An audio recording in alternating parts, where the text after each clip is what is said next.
Hello, I'm here to tell you a story. It's kind of spooky in nature. Basically, there's one thing in my childhood that I've never had explained.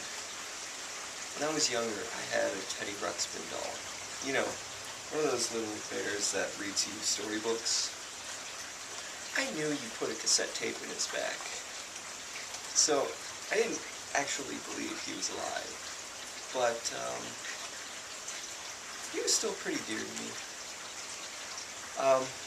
We loved him so much, like, the part of his mouth that ends up like, moving when he talks, that kind of broke off. So, he wasn't the best looking. Basically, one Halloween, we just, I don't know. I guess we ended up buying, like, spooky cassette tapes to listen to, you know, with stories. My dad doesn't remember where he got them, or if he even bought them. My mom doesn't either. But, seems to vaguely remember them, but not to the effect that I remember them, obviously. One day, one night actually, I came home and Teddy Ruxpin was sitting like on the floor in the center of my room, and he was reading a book, and it was kind of a scary book. It was The Headless Horseman, from what I can remember, in graphic, horrific detail, with sound effects, along with the narration. And it scared the ever-loving crap out of me. No one has ever admitted putting it there. To my knowledge, nobody could have put it there. And he was just sitting in the middle of the room, in the dark, when we got home, playing this terrifying tale, and I just walk in that, looking Teddy Ruxpin dead in the eye, with his half-missing face, reading this horrific story. And that was probably one of the scariest things I can remember. I think I ran out of the room crying. To this day, Mom thinks that my dad did that, because he was prone to tricks, but he doesn't remember this at all. And he would definitely say that it was him if it was, because he likes to own up to his gags. This kind of guy he is. But yeah, it's really scary. It's kind of embarrassing to tell that story, but it's one of my own. There's another tale that I have too. Basically, one year, trick-or-treating,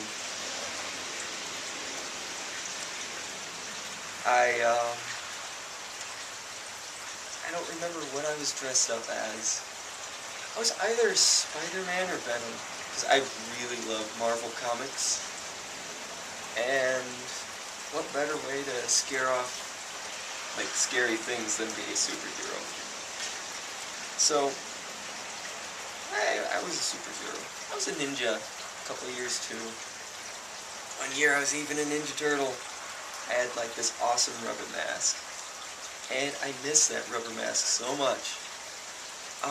That was probably in 1990 when we got that. So, I don't know which production that would be in, but if you ever find a good vintage Ninja Turtle mask, full head, rubber details, you should pick it up. But anyway, I'm getting ahead of myself. Anyway, so my dad typically took us to the rich part of town to trick-or-treat. A, because it was safer. We didn't live in the best neighborhood. And B, because we got really good candy. But anyway, so a lot of these houses are architecturally stunning. Like, you've got bricks, you've got like kind of towering pieces going off of them. Just beautiful large houses. Practically mansions too, compared to what I was used to. But yeah. So, we went trick-or-treating around, and my dad always went with us because it was safe. And he never let us do anything dangerous. But yeah, so this one house had a nice brick wall around it, a metal fence gate to get in, and a nice paved path up to the door. It was a big house too. Nice hedgery around it.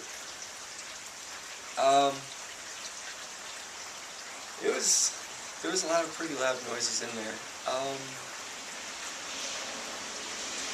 When they answered the door, that was the scary part, because this really lurch-looking guy kind of looked like the old black and white Phantom of the Opera dude, without the mask, obviously. And that was scary enough. But in the background, he didn't really bring attention to this. He didn't really move out of the way so we could see, but I got a clear view. There was a man with like dangerous sharps and a chainsaw just running, and a woman screaming on the table. She was mostly cut open, and there were guts. Like, I know like fake guts when I see it. These were actual guts. This scared me so much. And there were strobing lights, and there might have been fog going on, but this was sensory overload. Now, thinking back, they were probably really well off and rich, and could afford like special effects to that nature. And they probably just visited the butcher, got some pig guts, spread them out all over this woman as they put on their show, which is common.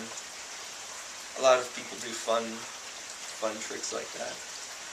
But it looked very real. And to this day, I've kind of got this like hovering that maybe it was, maybe it wasn't, so I'm never really sure. And yeah, these are probably my two scariest Halloween stories. They're not much. You've probably got better ones. I mean, it's probably not the scariest I've been in my life, but it's up there. Anyway, so post your own scary story this Halloween. Share